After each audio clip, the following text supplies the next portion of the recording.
Hey guys, how's it going? It's your boy M.K.S. I'm just waiting for Facebook, and it's live on Facebook and YouTube. Hopefully both will record as well as possible. And welcome to the fourth and final part of NeuroDIVERGENT Shundays or Sundays, whatever.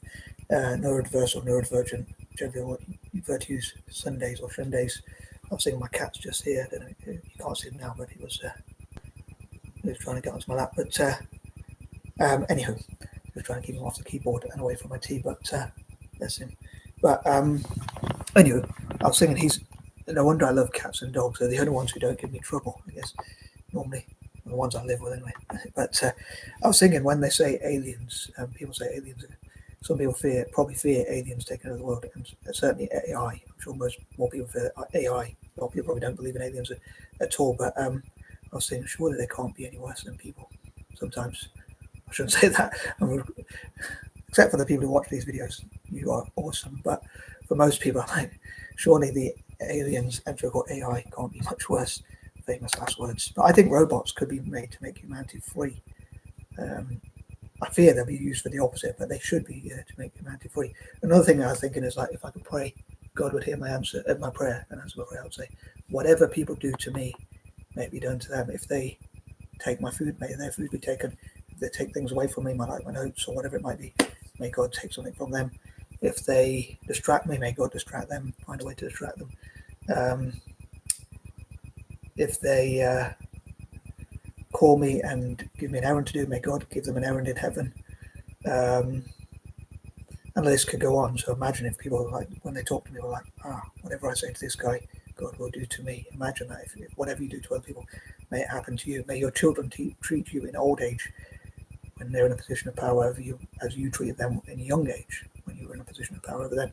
And I suppose the same for anyone, really. And I love for that for myself, but I also love that for my fellow neurodivergent people, and for people generally, in fact. To me, that's a fair justice system. Although I would say as well, at the same time, I should say the other way around. I almost forgot to say, whoever feeds me, may they be fed. Whoever supports me, may they be supported.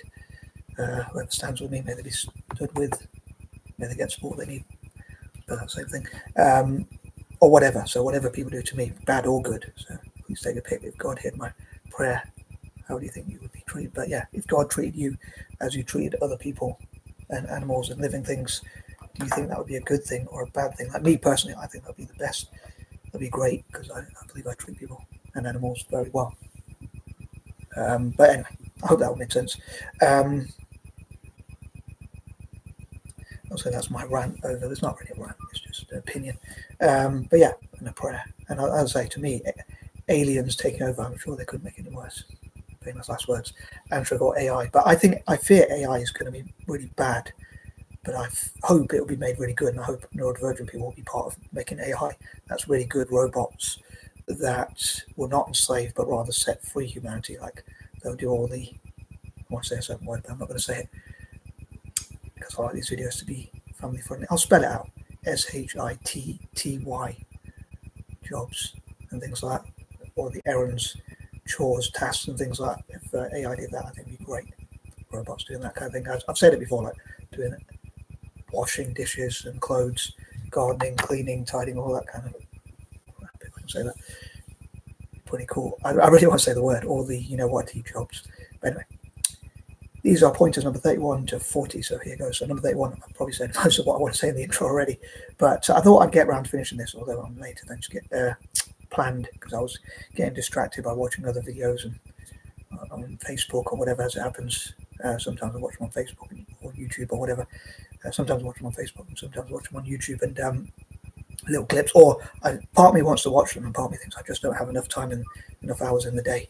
And technically, it's already Monday, so I'm behind schedule. But I did want to finish part 4 for once, pardon me, because I really struggled to finish all 4 parts. So anyway, behind schedule, but it is what it is.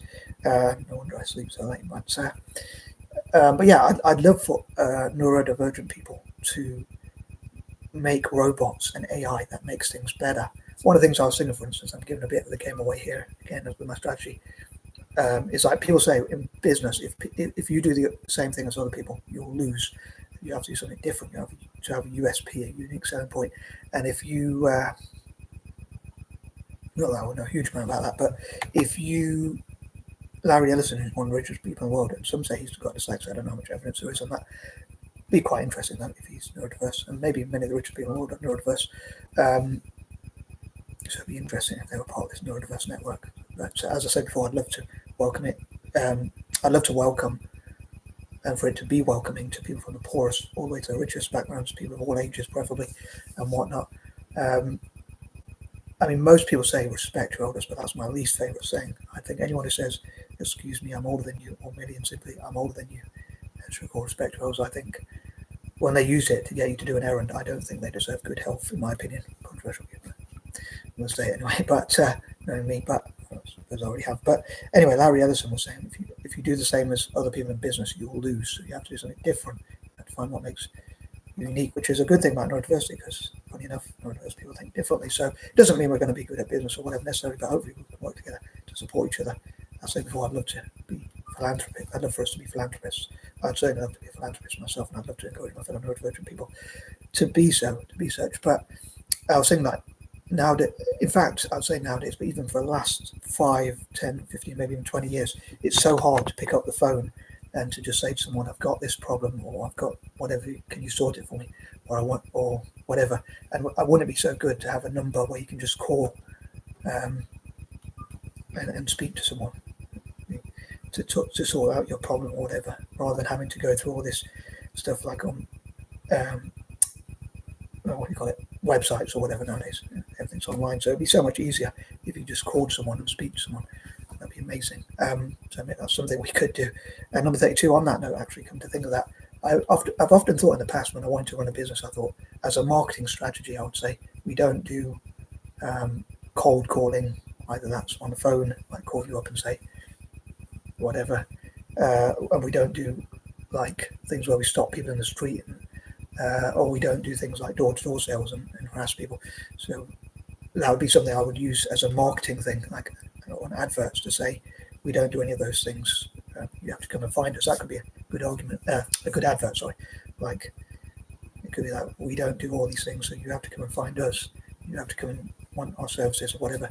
And if we can do things cheaper than everyone else, like have plumbers that are qualified but much cheaper, quality building and things like that, and that kind of thing. Number 33, once again, I think it'd be cool if we had AI that set people free, and we made robots that set people free, made it easy, just pick up a phone and say, I've got this problem, could you help me with it? And also robots that do all our dirty work for us, all our IT jobs, all our creepy jobs, so we don't have to do those errands and chores or whatever, like washing and drying dishes, taking out the trash, garbage, rubbish, or whatever you call it, cleaning, tidying up, doing gardening or things like that. And people who like that kind of stuff could do whatever. I don't know why you like some of those things, especially like cleaning toilets or cleaning generally or whatever. But some people might love gardening, for instance, but you would have that option because you could put a robot in there and it would do it for you. So that would be pretty cool. I think robots could make humanity so much better off. I fear that they're not going to, but I think they should. And I'd love for neurodivergent people to be part of that, to make AI much better than people think it is. The opposite to what a lot of people probably think it would be, like when people think it's going to ruin lives and take jobs, and which it probably is doing. Well, I suppose it is doing already right now, and it's continuing to do so. Maybe neurodivergent people need to come in and make humanity freer, set us free from all these things that we don't want to do, and to be able to do the things we do want to do, whether that's knitting, playing football, playing tennis, playing rugby, cricket, or whatever it might be. How awesome would it be to have robots do all those things for us? That's what we don't want to do, so we can do things we do want to do. And again, like I've seen customer service, like being able to call a number and just say, I've got this problem, or this is my situation, or whatever, and it goes to it, and you don't have to go to all that crap and all that kind of thing. Even like getting housing and all that kind of thing, we can make it a lot better. Number 34, on the subject of housing, I'd love for us to not join militaries, gangs, terrorism, anything that's violent in essence self-defense, and break the law. Now you might say, what's that got to do with housing? Well, if we could save money and like cut crime and cut all those problems, and maybe offer like tax incentives to build more homes, and we could help to fund centres where homeless people can go and get teaching, training, food, drink, and things like that. I think that'd be pretty cool. And I'd love to tax militaries. I normally don't like to support taxes, but one tax I would love to see, or a few, is like on militaries, the weapons trade, the military industrial complex, militaries, weapons trade, and even like wars, and try and make it as difficult to profit from them as possible. That would mean less spending on militarism, and it would mean for those developing nations that are attacked, like Iraq and places like that, that they would be less likely to be attacked, and therefore would be able to spend that money and not have to worry about the infrastructure being destroyed and things like that. But even countries like Britain, America, and places like Western imperialistic or developed nations and that kind of thing, we could spend less money on that and more on healthcare, education, teaching, training, providing homes, providing teaching and training opportunities for like the homeless and people like that. So we can make things better, even blighty or whatever they call it, whatever. So even in developed nations, as ever, I'd love to know what you think. You agree with me on that one? But yeah, less money on militarism, wars, weapons training, things like that.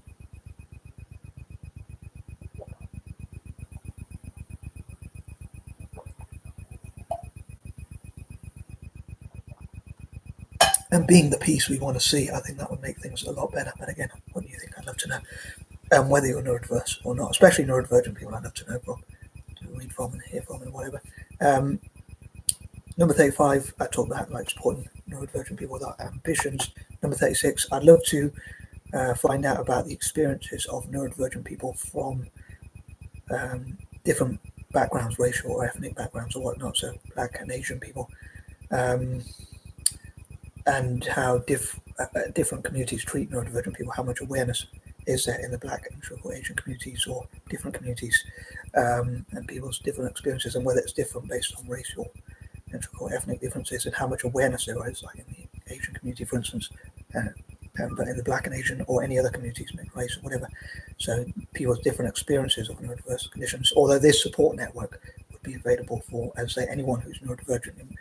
If it was up to me, although I mentioned we have to be careful about like child protection, safeguarding and that kind of thing, to make sure everyone's safe as possible, safe from misunderstandings, false accusations, or actual abuse or anything like that. We have to protect people as much as possible. But ideally, I'd love for it to be available for anyone who's neurodivergent to come to be part of this network and support each other. Although one thing I was thinking of, and I was going to say something important, but one I forgot, is that sometimes I love to be on my own, but I think it depends on what you're working on. I think like not being distracted. I love to have my own me time and focus. But if I was networking with people who had a similar goal or the same sort of goals, then I think that it would be a lot better. Not better in better English, but on a serious note, like we're going on the same train, same sort of destination, so we can support each other. I think it's a bit like if you ran a travel company, like let's say a train station, one person to run it all would be really difficult, if not impossible. Well, probably impossible, unless you had AI or whatever. But yeah, for one person to drive the train, maybe check tickets if necessary, enable people to book tickets, make sure everything's safe and running smoothly or as much as possible. I know you can't guarantee that, but and all the things. If you think about how many people are employed in a train company or whatever, train station company or whatever. Yeah, if you're going to the same destination or the same sort of plan, if you have the same plan, but if people call you and say to distract you from your goals to do other things, then it's a diversion of your plans, duty, if you want to call it that, or whatever, or goals at least, your plans and goals and thoughts and whatnot, and possibly even duty. Like in my case, the duties I took on myself, like my 5 causes. I suppose I put at that point number 35 in hindsight. But anyway, moving on, number 37. On that note, I dream that in the future we will have benefited Italian soccer and Celtic FC as much as possible. Number 38, and empowered each other and showed what we can do from those sorts of areas. And again, I'd love to know. I normally think of this on Mondays, like I think of like mixed race Mondays, minority Mondays, and whatnot. But yeah, what I said about different racial and ethnic people's experiences of being neurodiverse, and like some people might say in my community, whatever that might be, in the Indian or Pakistani or Chinese or other Asian communities, like there's not much awareness or whatever. I don't know if that's true or not, but hypothetically, excuse me, but each community might say there's a lack of awareness generally, but maybe there's more awareness on like Western nations, developed nations, and whatnot, whereas other nations are focused on building their economies. But ironically, I think neurodivergent people have the mind to actually benefit economies by thinking differently, thinking outside the box, and that kind of thing, basically. As I say, which is what these videos are about, I guess. And number 39, I'd love to catch up with all the videos I didn't get around to doing. I'm thinking this coming week I'd love to focus on like Native American empowerment, Native American November. Although normally I love to support Native Americans in July, August and September, but I suppose catching up on things I didn't quite manage to do before. And number 40, I'd say my least favourite saying is respect your elders. Like, I'm a great believer that we should respect people, and when I said about like whatever people do to me, I hope will happen back to them. The older you are, the higher I think you should be judged by, and I think older people should be leading by example. Even though I'm an oldie myself, including myself, apparently, although I'm not much of an example, but in some ways I might be. I think older people should be the ones to teach how to have good manners, polite, respectful, and all that kind of thing. And I think anyone who says, I would say, anyone who says, "Excuse me, I'm older than you," or "Million simply, I'm older than you," or "respect your elders," or whatever. And it's normally to get people to do their errands and do their dirty work for them. And I think it builds a lazy, hypocritical sort of thing. I know that feels a bit lazy, it feels a bit hypocritical for me to say because I'm quite laid back. But I think if I can walk miles, which sometimes I do now and again, I think anyone pretty much can, unless you're in a wheelchair, unless you're really disabled. But I think most people don't, because it becomes too much of a habit. Like my son will do it, my nephew will do it, my niece will do it, and to me, or whoever, my niece, my nephew, son, daughter, or whoever will do it. And I think that means you don't really deserve good health. But that's a controversial view. I know it's not really NeuroDIVERSE. But I forgot saying point number 20. Like, I'd love for older. I ended the video and I thought I could have probably included. I think straight away afterwards I thought I could have included in hindsight. Like, I dreamed that just as I ended the video, I think it was. I thought I'd love for neurodivergent people of all ages to work together for each other's benefit. And I think there's a lot younger people can learn from older people as well, and vice versa, of course. And I'd ask people, well, if I could, why should people respect their elders? Maybe people have an answer, and I might think, well, I didn't think of that. So I should be, if you like, open-minded enough, or whatever you want to call it, to listen to different views, which I do try and do. I normally invite people to mention different views. So I never really say, oh, I'm going to dismiss different views. I may not always agree with or follow obviously I can't follow every view, but and I may disagree with it, but I try and be as open-minded as possible, if you like, which in my view is the way to be, I guess, to learn from others and know you don't know all the answers. I certainly definitely don't. But yeah, I think like if someone who's very lazy and laid back, if I can walk sometimes on odd occasion like 8 miles or more, sometimes in a whole day I'll walk like 16 miles, I think the only reason why most older people don't do it is not because they can't. I think it's their mindset. I think they don't walk because walking starts up here. I love walking. So luckily, when I was younger, my PE teacher, when I was at high school, when I was about 13 or 14, said, just because an exercise, he said something like, I remember his name was Mr. Chapman, and he said, well, that was his surname, obviously, but as I knew Mr. Chapman, and he said, just because an exercise is harder, it doesn't mean it's better. And he says, in fact, one of the best exercises you can do is walking, but people don't have enough time. And I think a lot of that is psychological. I think like most people are not that busy. I know they might say, you don't want to talk, but they're not that busy that they couldn't walk more. I just think it becomes so much a habit to say my nephew will do it, my son will do it, my daughter will do it, and this person and that person will do it. And it's like, why can't you do it? Oh, you're having to go at me. I'm older than you, respect your elders. But if someone was in hospital and they were like ill and, well, they were ill in hospital, funny and sadly enough, and you said, how much sympathy do you have for them? If they said, respect your elders, I'm older than you and all that, probably not a lot unless they were really ill. So I'd be like, well, you don't do any exercise, you don't do enough exercise. Like a lazy bum like me, if a bum like me can do a lot of walking, then I know you can. I know you're not running a corporation like Elon Musk or Bill Gates or something like that. I know you have time if you're like a teacher or whatever. But But I just think it's a lazy attitude, a lazy habit, and it makes people lazy fat hypocrites to say, I'm older than you, respect your elders. It's not something I would want to develop as lazy as I am, because I'm like, I can walk to the kitchen and get a cup of tea. And I think once you get into the habit of walking and fall in love with walking, you carry on doing it. It's like people say, you are what you consistently do. You are a series of your habits. Like people say, well, you are what you eat. I'm very sweet. But I'm honest as well. I suppose it's difficult to how do you say these things without coming across as a, I can say it, jackass or whatever. I know I try not to swear, but yeah, that's why it's difficult to say it directly to someone. But if I say it in a video, it's not picking on a particular person. Well, I've probably offended the elderly, and I'll probably. But please bear with me. I'm old myself. I'm an old folk myself. I'm an old kid myself. So it's not like I'm biased in favour of the young because I am young. I might be young at heart, but I'm not young. But it's probably a lot of controversial views I've got that might offend different groups, maybe even LGBTQ, maybe women, or maybe others. So please forgive me, but I'm just being honest. Maybe that's an autistic thing. It's like seeing things a certain way, like about relationships. I could go on about that. Like, yeah, I could go on about that, but I don't think I will right now.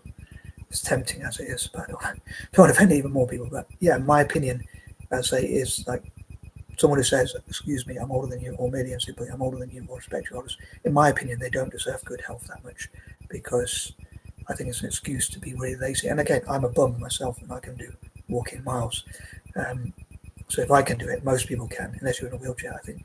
Like I see this Indian guy who lives near me, and he walks with 2 walking sticks. He hobbles along. I think fair play to you. You're still going out there. But I think so many people like they're like, get me this from the kitchen, get me that, bring that, put that back away, and all that kind of thing. And to me, they become lazy fat hypocrites. But I know I should be careful not to offend people. But again, possibly autistic, I see things a certain way, and I struggle to sort of say it and be honest about it. But anyway, I'm going to wrap this up before I offend anyone else. And please forgive me for being honest. Anyway, I'm out. Peace and love.